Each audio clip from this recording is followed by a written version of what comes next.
It's time to dad.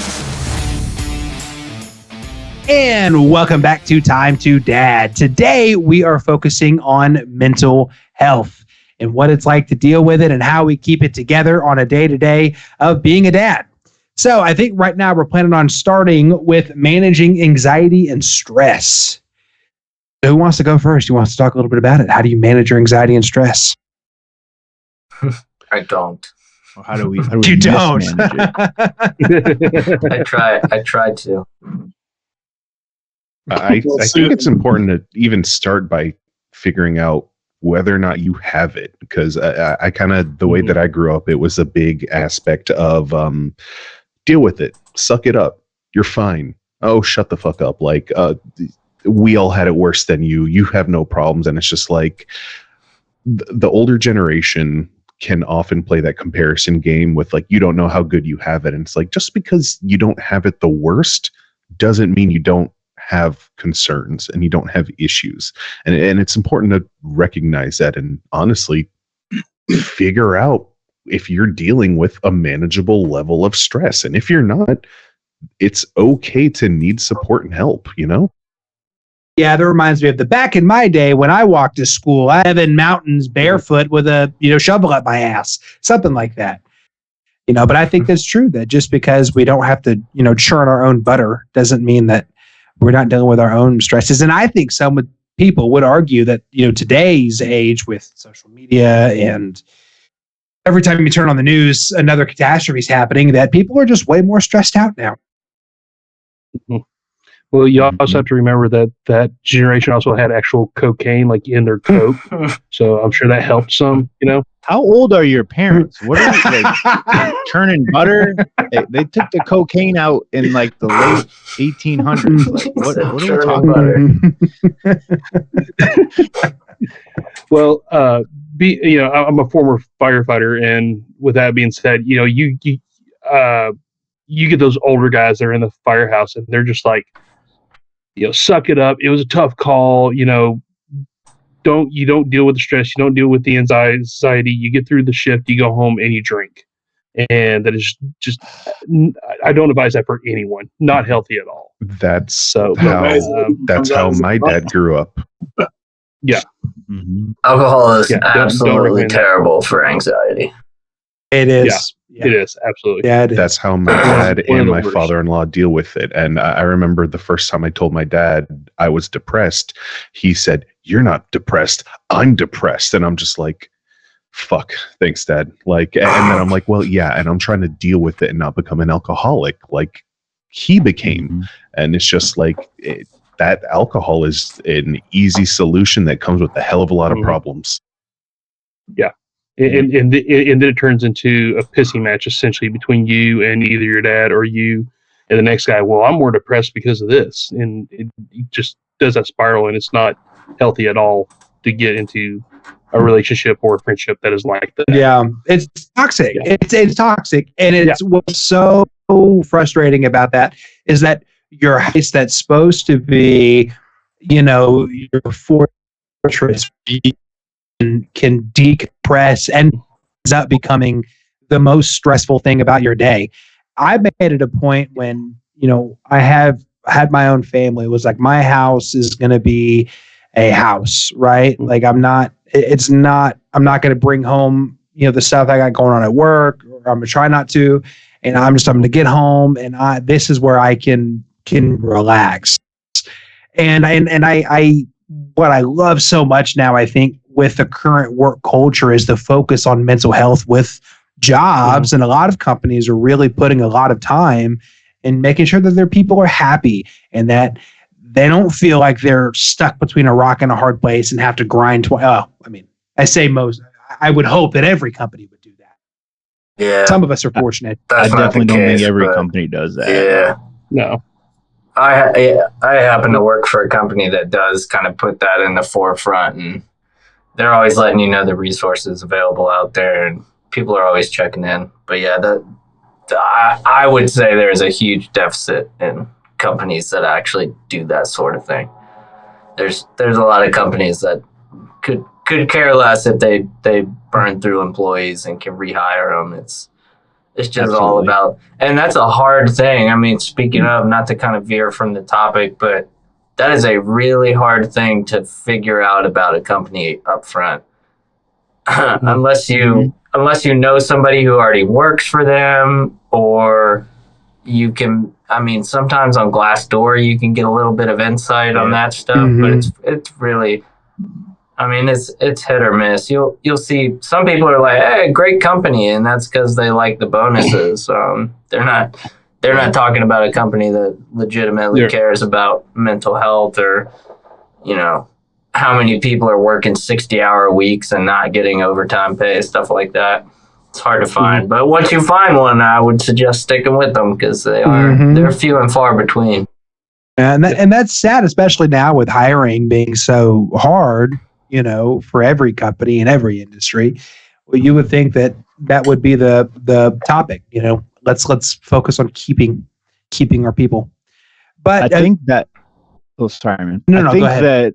I think that's why a lot of companies, you do see them kind of leaning into making their employees a little bit happier, because they do see the writing on the wall and they are losing people and nobody wants to work. So it's almost out of necessity that they've decided to, oh, you know, what's a novel concept? Let's maybe treat people the way you want to be treated, and maybe they'll want to stay and work here. You know, maybe that, or even just compensate them for what they do, considering we live in a economic society where most goods and services have exponentially grown with inflation, but wages have not. So, you know, it's really hard to explain to people why they have to suck it up and stay at a job. And then when my parents say, oh, well, we just kept the same job our whole lives, how come you change jobs every couple of years? I have to leverage my skills so that I can keep getting a raise by going somewhere else. So it's much different world now. So you're at a place that you hate, doing something that you can't stand, knowing that you're paid not fairly to, I mean, just get beat down all day to come home. You know, I would want the place that I come home to be chill, you know, but instead, if you have to come home to, you know. This is a dad podcast. That doesn't happen. Yeah, it's a dad. Yeah. There are some days where you come home and the planets have aligned and your kids are absolute little angels and everything goes according to plan. We have different kids. You've never had like one good night? I come home and they're asleep most of the time, so they're pretty good at that. I like to watch them sleep. They're great. Well, it's because that net time's free, right? Well behaved is pretty low. Yeah. One of them's going to be acting out about something. True.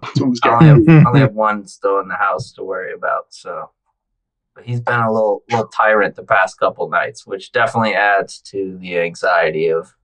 If he's having a shit day and I'm just wanting to sit down and I'm having to argue with him and get him to get dressed and go to the bathroom, it definitely exacerbates the level of anxiety. Do you work hard?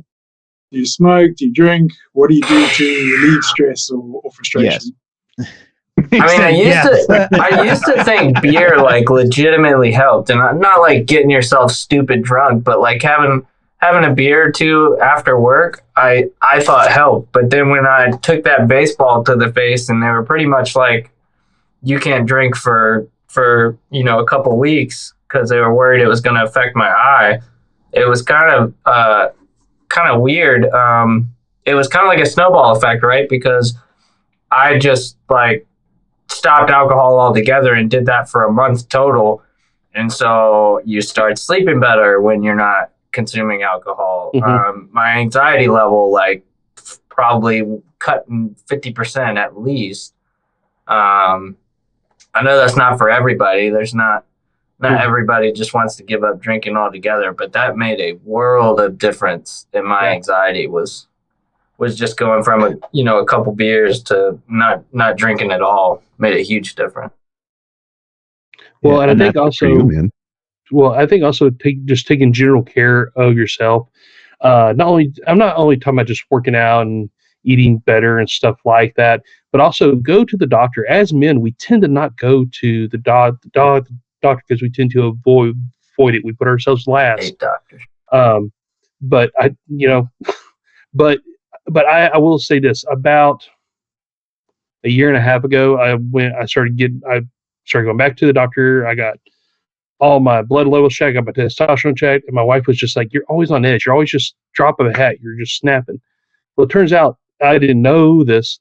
When your testosterone is low, that can happen too. So that's what it was my testosterone was way low. Started taking testosterone, started working out, dropping weight, helped the anxiety, help the stress level, help my temperament. It just helps across the board. So just taking general care of yourself, like go to the doc, man. Like go find you a doc that understands, because that's the best thing to do. Just find a doc that understands, like, especially there's so many clinics out there now that specialize in men's health. And I think that makes it a lot easier too. Mm-hmm. So I'm really glad you said that, because that's another like really dumb stigma around men. Like, oh no, I'm a man. I can't have low testosterone. Right. I can't take anything. Like, I also have low testosterone, and I found that out at the beginning of this year because I had really low energy and I was super fatigued, and I went to a doctor for it. Like, I got myself checked out, and they took a blood test, found out my testosterone was low. So now I see a urologist every 3 months. I take a pill every other day, and I have more energy. Like, I'm calmer. Like, things are just smoother now, and I'm not like fighting to get through the day anymore. And it's just like, dude, this stuff is common. Like, every single problem that you can have, I guarantee you've got a buddy that has it too. Maybe they haven't gotten checked out for it yet, but you got a buddy that has similar problems that you have. Testosterone therapy, once you start it, you're going to stop it. Right. So You can, but You can, but they recommend you taper down off it. Like, don't stop like cold turkey. They recommend you kind of taper it down once you decide that you want to get off of it. But you also have to be careful to not do too high of a dose, because if you do, that can affect your heart. Like, I actually had a guy one night that I took care of. He increased his testosterone without telling his doctor, which gave him a condition called hypopyroism, which what that is you have an erection lasting longer than 4 hours, and it won't go down. The only way to make it go down is put a needle in and drain the blood out. wait. Yeah. This was all just That's the from only way. taking extra testosterone. Right. Okay. Well, he doubled his dose. Ugh. So he went way over. I thought he like popped a blue pill and increased the testosterone or something. No. Yeah, he likes to party, But dude. You This always guy hear likes that to party. disclaimer. If your erection Oh, lasts longer than that's Yeah. right. Well, it also prevents you from rolling out of bed too. That it really helps add the motion hormones, you know. It's a nice So, little kickstand. Yeah. but Golly. the other thing that most people don't think about is that when we went to do that, he went into a heart rhythm, a heart dysrhythmia, and we had to shock him out of it. Oh, I've seen that. Wow. Where you So- like Yeah. have to invert their heartbeat back to normal or something. Well, it's a condition called supraventricular tachycardia.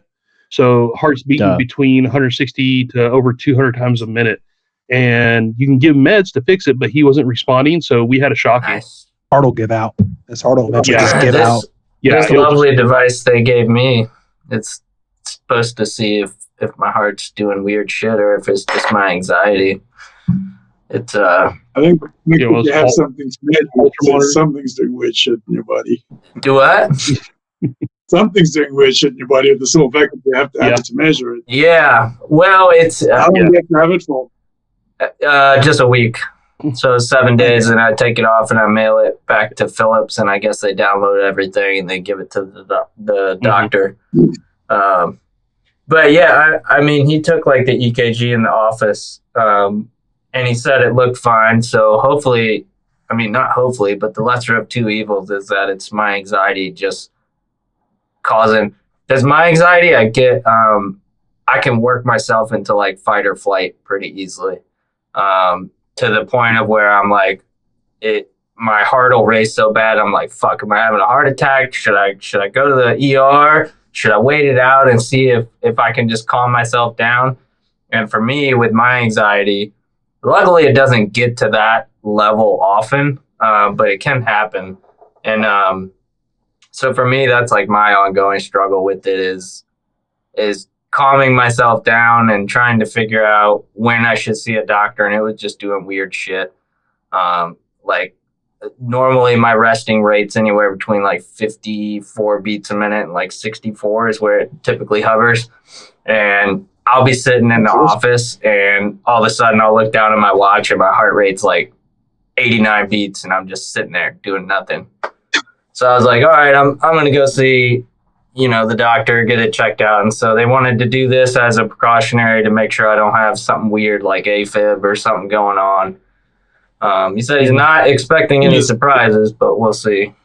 But do you deal with like panic attacks and stuff? So I can manage them. So if I had one around you, you'd have absolutely no fucking clue. Like I don't show it on my face when it happens. But if you were to peel back my skull and like look at what the hell's going on in my head, it would be a fucking train wreck. Be a fun podcast though. Yeah. And it's everyone look in my head. Skin a man alive. It can be triggered by me having, like, if I just get a shit night of sleep, it could be terrible the following day.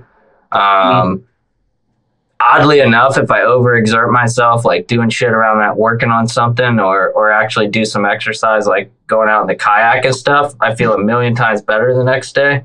So there's obviously a lot of people talk about getting exercise. So there's definitely truth to that. I don't know if that's for everyone, but for me at least, exercise it'll ramp way the hell down for like sometimes 2 or 3 days after a good hard day of like being outside. And you had anxiety issues before you started the podcast. Oh yeah. Yeah. It really didn't get bad till like when my son was born. And I think that kind of made it even worse because I have a stepdaughter, but I didn't meet her till she was 7 or 8 years old. So then when Emerson was born, I went through all the normal anxieties as a parent, is he okay sleeping? I need to go check on him, all that stuff. And it's just so weird. So it started back then. And then I think just kind of growing in my role at work and taking on more shit, it just kind of got worse over time. And I took Lexapro for about a month, but that was actually making it fucking worse. I hate that drug. I weaned back off. And when I say worse, it was like worse. Like my anxiety's not so bad where I've ever been like, oh, I can't fucking go to work. I'm just miserable. But when I started taking Lexapro about 2 weeks in, I was almost to the point of where I feel so shitty. I just want to sleep all day so that I can get through the fucking day and this day be behind me. So I weaned off that shit and never looked back at it. It's a struggle I hate that Lexapro. Yeah, it's a struggle finding an antidepressant that works for you. Like most people will go through like 3 to 5 or something, and it sucks because some of them are like depressants and they're like practically tranquilizers. And whether you need an SSRI, an SNRI, whatever the heck other acronyms there are, they all do a bunch of different stuff, and it's hard to find the right one, dude. Like that's shitty. It's really interesting you bring that up because now there's a bunch of new studies coming out talking about using ketamine in low doses and MDMA in low doses to help with. It's like outpatient ketamine therapy or something. Yeah. I take ketamine. Jason? This shit's amazing. You just go in and they administer it and then you're out. Oh, what just happened? You get pills frozen. We unfroze. We're good.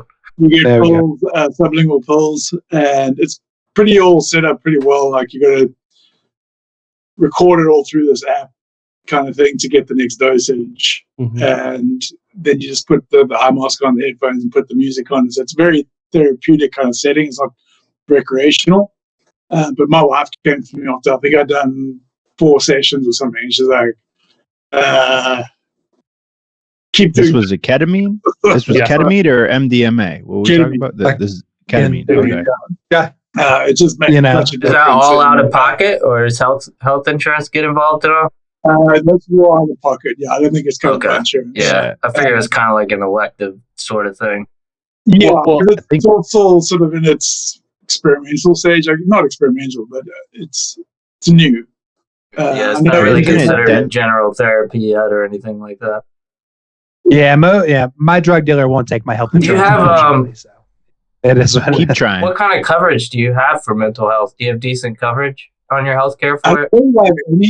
To be honest, we pay out of pocket, so we pay $1,400 a month for health insurance. Which Oh, Yes. you had to go to the private sector because of your business. yeah, if we want to have it cover mental health and all that shit, it's probably going to be like $2.5 grand, and that's getting Yeah. too much. Damn, I will. 1,400 people for the normal stuff. Yeah, we have Aetna through work, and it's actually pretty freaking amazing on the mental health side. It's a $25 copay for any mental health specialist you could think of that you need to Yep. see. Sometimes it doesn't cover, Yep. like we found out with our daughter when she was doing ADHD testing. Some of those tests it doesn't cover, and we got like a $600 fucking bill for it.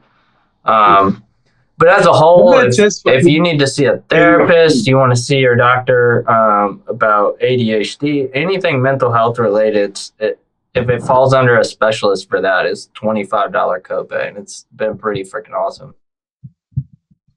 Aetna is good insurance. Yeah. We pay I out had of that with pocket the job. for any therapists, but our medicine, most of our medicines are covered. Oh, okay. So Yeah, still better. that's where that flex spending account really helps out to cover all that stuff. Yeah, Yeah, I've got a PPO. Yeah, I'm my kinda wife's a scared to go nurse. Flex. my wife's a nurse and she gets one every year. They put money into it, and we actually just found out that my kid ants, and he goes like anaphylactic to Oh. ants. Shit. Whoa. Yeah. Mm. So when I found that out, I was on a work trip and I was sitting. Whoa, well, I'll tell you. So I was on a work trip and I was sitting in a meeting, and that was pool day for my kids' summer camp, and their pool day is just a well, outside, all of a sudden, he starts getting highs all over his body, and he says his tongue or is tickling. Oh Shit, shit! his throat's closing. Mhm. They did it, but they, summer camp, double dose of Benadryl when he had to take an ambulance ride to the children's hospital. And then we took him to see an allergist, and the allergist confirmed he is allergic to ants. We don't know that it's full on anaphylactic, but now what we're having to do, thanks to that FSA card, we have to pay $1,400 out of pocket, and everything else will be covered. But it's taking him in the beginning every single week where they are going to dose him with a small amount of ant venom to build his immunity up to ant venom, so he is no longer immune to it, which is the logistical nightmare of making this work every single Monday, is going to be whatever. But I told my wife, I was like, that's a hell of a thing to be allergic to. Yeah, Ants. dude. Of all the fucking sneaky ass little insects, ants. Ants is the one. But it's the And it's same like thing. any kind of ant. It's not like specific to black or red or. We fucking don't army know ant. because he said when he Fire got ants. bit at summer camp, he said they were black ants. So, but when we tested him at the allergist, I tested him with fire ant venom, and he still showed a reaction to fire ant venom. So, really, I guess for them for us to know is to have him be, when I was like, well, we're not going to have him bit by a variety of ants. That just doesn't sound like a fun afternoon. So let's just whatever. We'll take care of it. But like, he wants to play football. He wants to play baseball. It's like, yeah, we can't have him out there and be worried if he's going to get bit by an They ant give and you have his throat. EpiPen. Yeah. So the school, his teacher has one, the school nurse has one, his after school has one, and then we have one Nice. at the So- house. Fuckers are expensive. So Our insurance, it was $25 per epi. Yeah. That's good, it- dude. Interesting little fact about those EpiPens, and you may already know this Wes, since you watch the nurse, but for the listeners at home, that EpiPen actually has a second dose in there. I did So not you have know to that. crack the So it has a vial in there, and whenever you go to inject, it'll inject some, and then it stops. If you crack it open, that little container in there, there's another dose in there. So you just have to draw it up with a syringe, though. Okay. Why don't they tell you that Well, shit I didn't in the know that. little instructions? Mhm. Or then is they it a can't sell different it too. kind? Yeah. I forget. I think we had is it AviQ, or am I thinking of something weird? I think that was the Are you brand. thinking of insulin?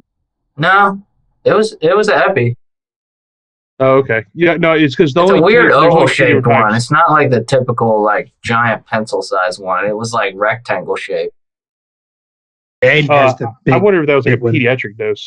Probably so. He doesn't have them Yeah. anymore, but he had them until he was about 3. We kept them. Statistically, they say most kids outgrow an ant allergy, but there is a chance that he won't. And my wife and I were like, "Well, look, we're just going to have to make this work. Where we work with around our schedules and Mhm. take him to this allergist, and hopefully it's 6 months. They're like it could take anywhere from 3 to 5 years of him coming and getting dosed with ant venom. And Our son so we first noticed he was getting rashes, and we could definitely tell it was to like food.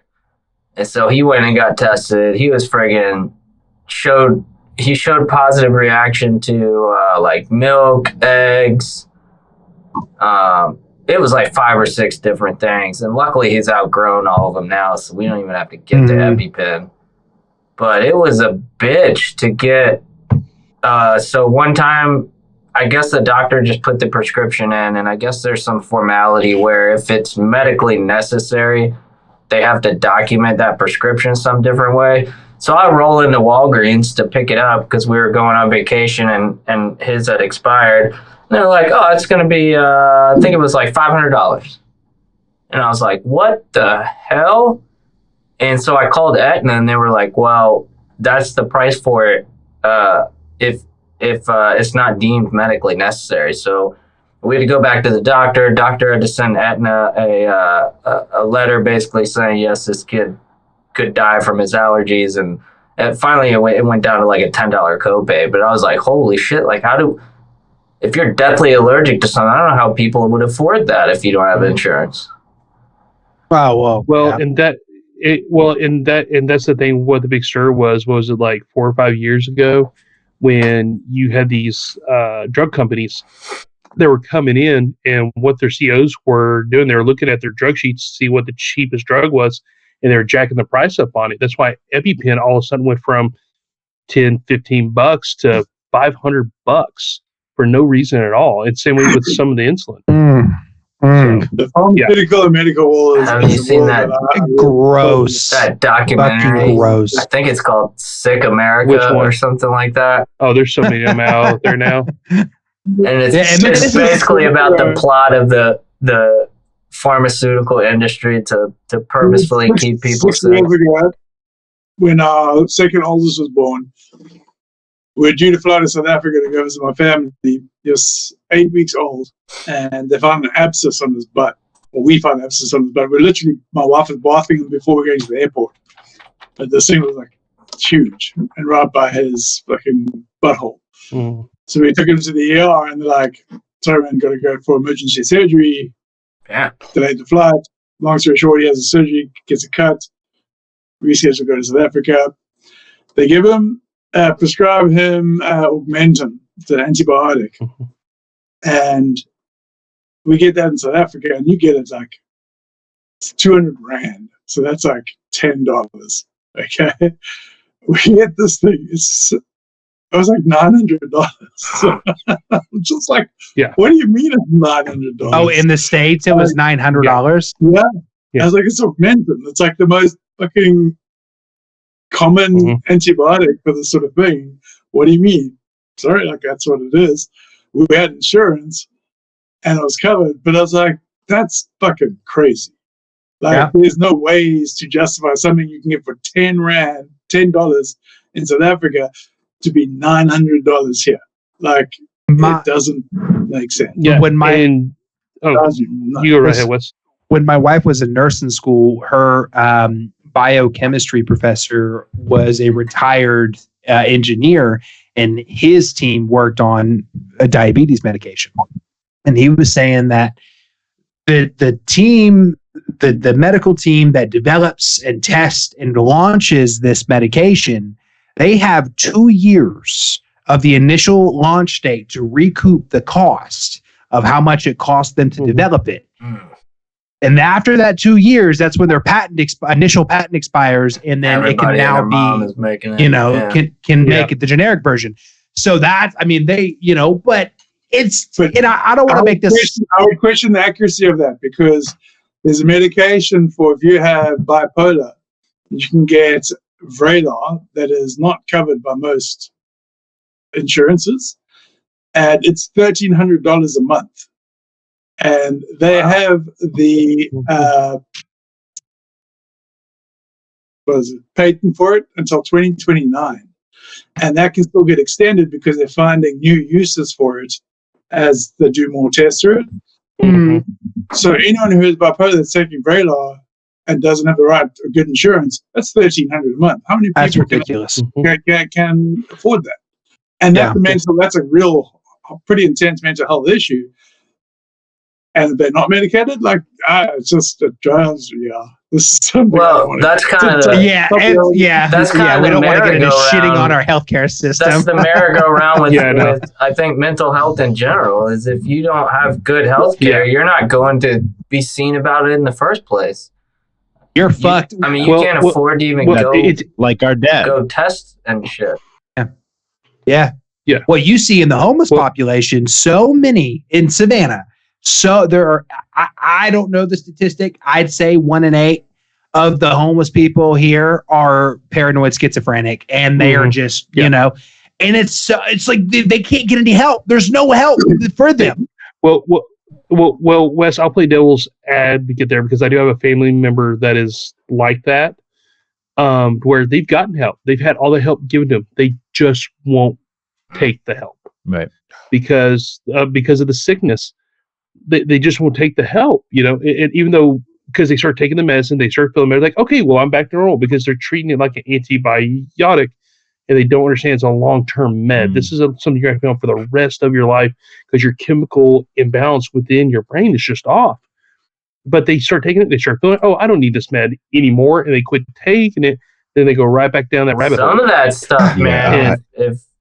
Yeah. If you're right, like some of it, you literally have to take it the rest of your life, and if you get back off it, Mhm. you'll Yeah. go Relapse. back in time. Well, you'll relapse, but it'll actually make it Yeah. worse for you in the long term by Mhm. starting and stopping it. not only for schizophrenia, but for anything. I remember I had a buddy who just the standard stuff, depression, anxiety, and that it takes a while to build up in your system when you start taking the medication. You don't take your first pill and then, oh, I feel great. Like it takes like 3 months maybe. And then he got to like month 4 or 5 taking it. He's like, I feel great. I don't think I need this anymore. Toss him in the trash. 2 months later, he's all messed up again. And like, it's just this cycle. It's like, no, dude, like this is your morning routine. You make your coffee, you pop your pill, and then you can be at baseline. And as a healthcare professional, I can tell you right now, because I've dealt with mental illness a lot working in the healthcare profession. A majority of your drug addicts do have mental health issues. And most of the time, they're using the drugs to cope with those mental health issues, whether it be anxiety or stress. Different strokes or- for different or it's folks, man. It's just not Right. knowing. Because our chemical, because for one person, I know this sounds crazy, speed may make them, want to go work out and stuff like that. But for an ADHD person, you take speed, it slows everything down. It helps you focus, and that's where a lot of these people who get addicted to drugs. That's why, because it's helping their mental illness. But then they start chasing the dragon, as we say. Well, 1 gram didn't work this time. I'm above up to 1.5 grams, and they keep chasing the dragon. And I see that a lot in these drug addicts that we get in. Well, Yeah, with THC, I'm a big advocate for the medical help Same here. of THC. Same. A big Yep. advocate. But it Same. does not help with depression because it's a No. depressant. So, Mhm. but a lot of people are like, well, I smoke because I'm depressed. Well, I hate to say it, but that's making it worse. It is a depressant. I think it's Well, I'll case, say this. probably It case is a by depressant. case, though, if I had to guess. Because I'll say that. Yeah, I'll say this about THC and doctors, which has always bothered me because I've battled ADHD most of my life. Taken Adderall for probably 15, 20 years at this point. It's a very effective drug for me because I have ADHD. Every time I go, I have to keep switching doctors because they literally will tell me, okay, we want to drug test you every couple of months and make sure you're not smoking weed, because if you're smoking weed, we're going to take away your Adderall medication. And to me, it just screams of, okay, so you're not making money off of the weed, you're making money off the Adderall. So you're going to make up an excuse, even though you don't have the data that supports one not being, you could say, okay, it's not helping my depression. Well, it is helping the ADHD. So they'll take that one away. But so I got to think I've got ADHD. I take Adderall. Mhm. And I'd say I've taken microdosing and I've done edibles and also, I've tried everything kind of thing. And some microdosing that I've had has been amazing. I've just been like, what? This is crazy. But then you get the next, and this is through a professional company that's, it's not like some dude in the street corner. Bob's Ketamine Clinic. And then I get the second time, Won't you come hop in the back of my van and try this drug? and it's different, and it doesn't help the ADHD. So it's kind of like, I think the difference is that when it's medical or pharmaceutical, there's such stricter production measures in place that the consistency is going to be consistent. Whereas when you start dabbling into new age mushrooms, it's the consistency is pretty good, but it's not at the same level as medicinal. I design pharmacies. Which is why I design pharmacies where they, compound those drugs and all that, and the amount of documentation of what they're doing, how much of what they're adding, their cleaning procedures. I mean, they do a lot to make sure you are getting exactly what you're supposed to be getting in that medication. It's kind of crazy. But like you said, when newer stuff comes up, it's not as highly regulated, right? So, but when it gets it, it's going to be great, because the microdoses that I took for that time were made Adderall. I don't know. It's just it was amazing. The fraction of what it was. I'm gonna play devil's advocate here again, and I tell you from my side, the biggest reason why I know some docs will also test for the THC if you're not prescribed it is, like, I've had this experience with a college kid who came in. They were up for 3 days straight taking their Adderall, cramming for a test. Or some people will do this, trying to get work done. Well, then gets done with the test. He smokes a bowl of weed. He smokes a bowl, and he's trying to calm down. Well, he can't go to sleep. He's still going. Well, he goes and hops in the shower. And he passes out in the shower. Friends come and find him. They think he's dead or he's dying, so they wrap him up butt naked in a cover, and they just dump him in the ER. So you got people who are abusing both of these drugs, as uppers and downers are pulling an Elvis Presley, except for they're not dying on the toilet. And that's a big reason why they test. They test for the THC. Because that's accurate. Because Adderall is used for narcolepsy as well as ADHD. It keeps you awake. So yeah, I mean, and it's for me. I'll think if I knew I won't take Adderall after like 12 or 1 in the afternoon anymore, because I was messing with my sleep. But if I have to, for whatever reason, if I have an edible, I'm good. So that just I tell you right now, I cannot wait for the day for Texas to either make it legal here, or to when I retire or get out of the medical field, or to work for like myself, so I can start using that. It's that. A lot of great stuff about it. A lot of great stuff about THC. Yeah, there is. I don't see. There is. Politically, I don't see Texas making that decision. That's just But I mean, yeah, generationally, you're going to see a lot of changes. A lot of people that live in Texas used to live in California. They are changing every day, but there's an old boys club in Texas that is not going to have anything to do with legalizing marijuana. That's just not going to happen. Yeah.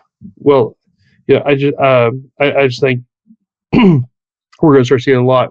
I think I almost feel like medicine itself is starting to lean back towards the holistic again. You know, we went far right to medical, and I kind of feel like there's a lean towards the holistic side Aetna again. just added, and I really Aetna like just it. added that option. So when you search for like a doctor, you can actually filter now for like a doctor that is they specialize in like a holistic healthcare approach, which I thought was interesting. But I was going to say go ahead, Luke. Yeah. I was saying for painkillers, Oh, weed's yeah. great. dude. Yeah. Fuck Vicodin. Fuck, all the other stuff. My mom OD'd on it, so big fuck to them. Huge fan of people using THC for painkillers. If Yeah, you don't I know like this dude. go ahead. Sorry. Yeah, I know this dude. His name is Goulian. He recently sprained his Achilles, and now he's taking Goulian, THC to eh? help him sleep. He's doing really good. Yeah, good. Goulian. It's really helping him out. Well, Yeah, no, he's sleeping It's great with that. serious. I was going to say, it sounds like all of us have in one way, shape, or form dealt with a mental health issue, or still are. So let's before we sign off, we got about 15 minutes left or so. Who has some advice for guys that are either fighting the stigma surrounding mental health, or guys that are just legitimately scared of what results may come out of trying to get some help? What do you guys got for everyone? Work out and drink loads of water. I know that sounds so cliched, but working out every day, Yeah. drinking 2 to 3 liters of water at a minimum. Funny you mentioned that. You remember we talked about your ice bath? So I've taken a couple of those frigid showers in the morning because I'm not ready to buy a fucking $3,000 ice bath. But no, I just can't justify the purchase right now. But I have noticed a change when I take those showers. And it started with one I first took when I got to New York for the leadership training, because I was a little nervous meeting everyone and how the program was going to go. So that morning I got up at like 5 a.m. and took one, dude, and my day was just, it was better than a cup of coffee, man. I had a cup of coffee after that, and I felt like the coffee didn't even do shit because I was just fucking ready to go, bear hug a grizzly bear at that point. I'm so ready. Yeah. I don't know the science behind it. I think Huberman praises it, but they say that don't drink any caffeine for the first 90 minutes of your day, and you won't have that caffeine crash later. So, but if you wake up and you do the cold plunge instead of your coffee, and then 90 minutes later have your coffee, then you'll go through the whole day without that sort of crash. Sorry, I didn't mean to Because that's what I derail us do on after that. my workout. So I think if I had to give anyone advice, if they were seriously considering, getting in to see either a therapist or any type of mental health specialist, is make a friggin' appointment now. Because I've just been looking at getting back in to take Wellbutrin to help me quit smoking, but also for my anxiety. And I can't find a friggin' healthcare facility that can see me within the next 6 months. And so if you're already to the point of where you think you need to seek medical advice for whatever you have going on, 6 months is a long time to wait and kind of deal with whatever you got going on by yourself. So that would be. Your primary care prescriber. What's that? Some primary care can too, but like I told you guys, and we talked about it earlier, I don't like friggin' doctors, and it's not that I don't think they're shady people. I just never get good news from them, right? So I got dropped from my PCP. So even to get in to see a doctor accepting new patients, they're 6 to 8 months out around here. Now, Aetna allows you to use like a patient first as your PCP if you want, so you can go that route. But personally, when we're talking about things like mental health, you just want to make sure you have a stable physician that you're seeing, so they can kind of go through the journey and track your progress and all that. But yeah, you can never schedule an appointment too soon right now. I think there's an overarching connection with all of these, which is ironic, and I've realized this just doing my own personal research, understanding as I got older, whether it's therapy, doctors, life experience, and accepting ADHD as the overarching issue in my life, and then having other people around me that deal with anxiety and the differences of the two, or maybe I'm dealing with both at the same time. The exercise portion is huge. So they actually do studies with ADHD with children in the classroom where they legitimately and literally have treadmills and bikes in the classroom. And they get the kids on the bike and they get their heart rate up. And I liken it to when I train my dogs, which is kind of funny, but a tired kid or a tired dog, if you get that energy out, like I get home, if my dogs didn't have a walk that day, I can see it right away. I know that they're just off the wall, that they're not going to listen to me. They're not going to be receptive to learning. And it's the same with children if they have attention issues. And obviously from what you guys are saying, it's the same with anxiety. It's so effective in a lot of ways to just do a 20-minute or even 5-10-minute workout, get your heart rate up, make yourself tired. So now your brain has gotten a release of dopamine and you can focus and you can get on with your day and do something effective. So I think that would be my advice to anybody who's dealing with mental health, is to find something that works for you, physical exercise, and use that to your advantage, and then get to whatever you're trying to do after that. Agree. I think probably my advice would be is to find you a tribe. There was a saying in Star Wars, I don't know why it just struck really home with me, with Boba Fett, the book of Boba Fett, and he said a man can only get so far on his own without his tribe. And I can say I'm part of a men's group. We work out together, we hang out together, but within that men's group, we have something called a shield block, and it's 4 to 6 guys. And these are the 6 guys that you're most closest and intimate with. These are the guys that when you're having personal struggles, these are the guys you turn to. And there's no one leader of the group. You're just 6 guys together. That's your band of brothers. Find you a tribe. Find you someone that you can lean on and be like, hey, what's your thoughts of this? Or I think I need help. Those are the men. Those are men that you can call in the midnight hour when you're at your absolute lowest, that you can depend on. You can call in that midnight hour. And, for another episode, if you're thinking about pulling the trigger, these are the men that you call. But find you a tribe. Work out, find you a tribe, find your battle buddies, and hang with them. Those are the guys that are going to help you. Like it. I think that's really good. And I think an additional part of that, and this is something that I have been fortunate enough to find a tribe over the past few years. The boys. But, something that but something that we always chat about is like, we all suck at maintaining friendships. Like it's a struggle to just make that effort to send that text, to do whatever. Like, yeah, we text each other memes in the group chat, but like, reach out. Hey, how you doing? Talk for 5 minutes or something. I didn't know where that was going at first. I didn't know where he was going with that. It's basically just about like, find your tribe, but also like invest that time in the people that you care about, because caring for them will also give you like some internal sense of happiness and actualization, and they will be your support system.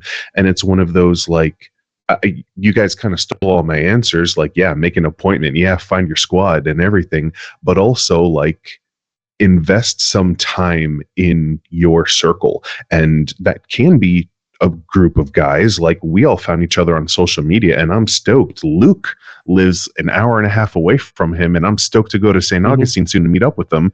Josh just told me he's coming to my neck of the woods soon, and I plan to meet up with him. And it's crazy because we all just met because Nick made a social media post. You're welcome. Yeah, thanks, buddy. Well, Julian, I'm in the same boat. It's just like with my men's group. I mean, guys, I live a mile away from. I didn't even know. Wait. But now because of So my you talked men's about that group- group. Sorry, What's I up? didn't mean to interrupt you, but Yeah, you No, talked you're about cool, that dude. group before. But how did you find that group? Because I think a lot of guys might not know how to even go about finding a group like that. Yeah. So, is it okay if I say the Yeah, name here of it? I mean, okay.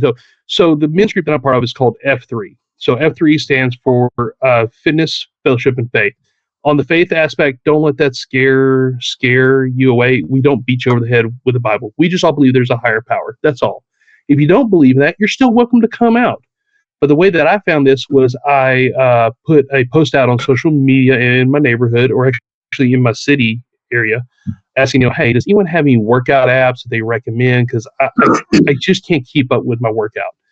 And guy messages me. He's like, hey, have you ever heard of F3?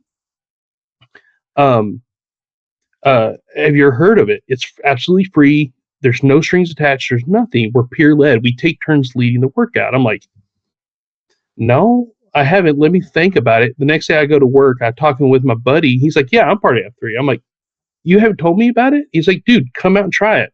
I did one workout, beat my ass into the ground. I was literally like that guy from Curb Your Enthusiasm. I was like, fuck you. I'll see you tomorrow. I'm not giving up. And a year later, my blood pressure's down. I've dropped 45 pounds. I put on over 15 pounds of muscle. I'm a happier person. I'm a better dad. You go to f3nation.com, or if you're on your phone, go to F3 near me, and it'll show you where the closest workout site is. And you just show up. That's it. There's no strings attached, and we all take turns leading the workout. So the workout's never the same, and that's where you find your tribe. Also, fully support the Star Wars content. I knew there were a bunch of nerds in this group. Yeah, fully support the Star Wars content. I do But as yeah. well. Rely on the boys, man. I like it, dude. You gotta have the boys. I So- game. That's my outlet. but- Yeah. No, I was gonna. We talked about stigmas, right? Which I 100% agree. There is still an outside stigma that will deter many a man from getting any kind of help. But what I have noticed is a huge change in men's kind of perception of other men with any kind of mental health thing going on, where guys they're aware that the entire world still is thinking, oh, this guy's got mental health issues. He's a weak man. But I think men's perception has done a complete 180 to where so many men are having mental health issues that they've actually just become ridiculously supportive of other men that need a support system, that are going through mental health issues. Well, Nick, and that's also kind of where, and I'm sorry, I keep bringing this back up, but that's also where F3 was founded upon. It was founded upon two veterans who they noticed that as men got older, the suicide rates went up because they isolated themselves and they had no one to turn to. And that's what they created it for. And it's men who are in groups or have their battle buddies, the suicide rates are significantly lower. So that's the last time I'll bring that up. But so Anybody else before we Yeah. sign off? I had one more thing actually that Yeah. I thought of. It's really, really hard to find time for yourself. You have to make it, you have to set it aside. Like it's not just like, I'll take care of myself when I have time. Like, make the time to take care of yourself. And whether you're a gamer and you need to tell your wife, like, babe, Wednesday night from 8 to 10, I'm just going to go into my room and play games. like whatever that is, or if it's just like I need to leave work early and go to this doctor's appointment. Like, as a dad, as a human, it's hard to find time to take care of yourself.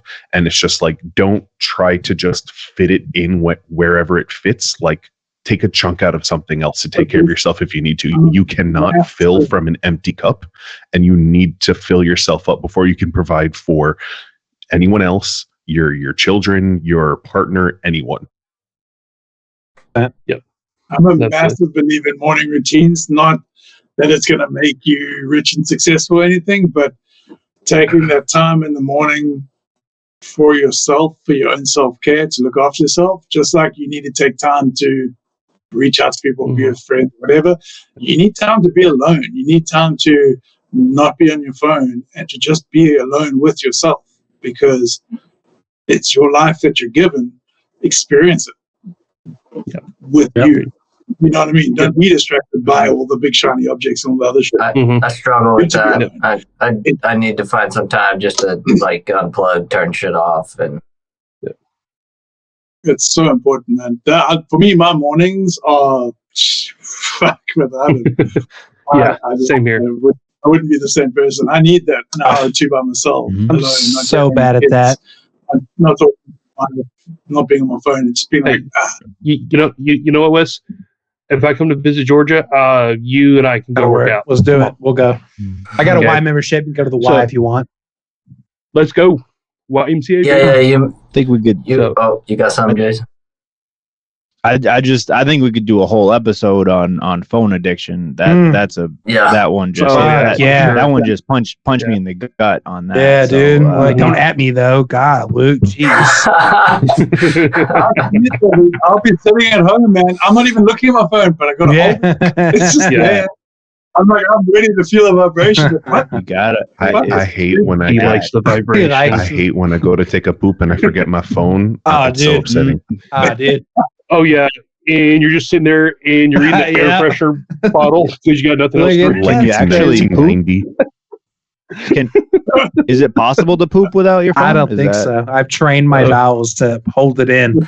What is this? It's got to be like a diarrhea emergency if you're not going with your Yeah. phone. Ooh, It's got to be like across the house and you're turtle heading it type of emergency for you to leave the phone out.